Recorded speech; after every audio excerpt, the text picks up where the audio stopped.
মা, আজ না ভীষণ ঠান্ডা পড়েছে, আমার একদম রান্না করতে ইচ্ছা করছে না। বাইরে থেকে খাবার অর্ডার করে দিই? কেন? হোটেল থেকে কেন খাবার অর্ডার করবে? আমার বাবুর অত পয়সা নেই।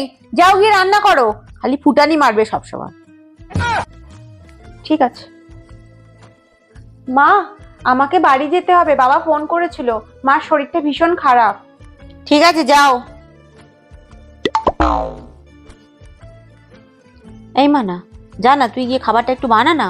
ও মা, এত ঠান্ডায় এখন আর রান্না করতে যেতে ইচ্ছা করছে না, বাইরে থেকে খাবার অর্ডার করে দিই না। আচ্ছা ঠিক আছে, কর।